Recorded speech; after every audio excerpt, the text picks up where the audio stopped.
hapon po sa inyong lahat, lalong-lalo na sa ating butihing Mayor Ben Abalos, Vice Mayor Menchie Abalos, Congressman Natalie Gonzalez, Congressman AC Abalos, mga konsehal mula sa District 1 and 2, Konsehal Mike Ocampo po, and Konsehal Menchie Abalos, mga empleyado ng ating munisipyo, District Director ng TESDA Pamamarisan, Ginang Mary Gertie Pagaran, and Ma'am Lisa Gabay ng TESDA, at ang ating magandang punong tagapamahala ng MMTV-PC, Ma'am Mariela Mahela Tangtenko, mga kinatawan ng MMTV-PC, ang mga magsisipagtapos na mga training mula sa iba't ibang kurso at ang kanilang mga mahal sa buhay na nandito.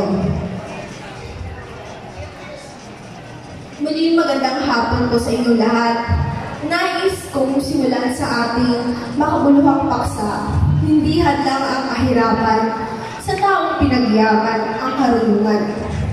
Dahil ang ating tagumpay at pagunlad ay hindi lamang nasusukat sa material na kayamanan, kundi higit sa lahat sa ating pagsusumikap na matuto at umunlad.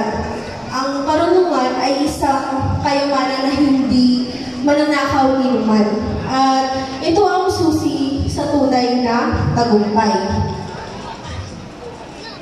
Mula nung pumasok po ako sa TESDA, marami po akong haka-haka kung kakayanin ko ba ito? Sapagkat ako po isang kolehiyala mula po sa RTU. At pinagsasabay ko po yung pag-aaral sa TESDA. Kasi gusto ko pong talagang matuto sa align sa course ko, which is PSBA, Major in Financial Management po. At kung wala po sila Sir Manny Lorenzo, ang aking trainee po, mga classmates ko po sa BCL, mga friends ko, and family ko po, hindi ko po makakamit itong outstanding awardee. Gayon din po sa ating founder si Mayor Ben Abalos. Dahil kung wala po siya, wala po tayo dito. At wala tayong matututunan. Kaya malaking pasasalamat ko talaga na kayo po ang nagpasimula ng TESDA. Kaya sa ating magsisipagtapos po ng MMTVC Batch 88 Commencement Exercises, binabati ko po kayo ng taus-pusong pagbati.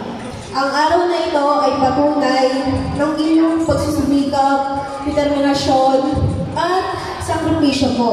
Higit sa lahat, ito ay simula ng ating paglalakbay patungo sa mas mataas na antas na ating minimihing pangarap po. Huwag po kayong matakot sapagkat harapin po natin ang mga hamon sa buhay. Bagos, ipagpatuloy din po natin para makamtan natin ang tagumpay na ating minimiti. Maraming salamat po at mabuhay tayo lahat.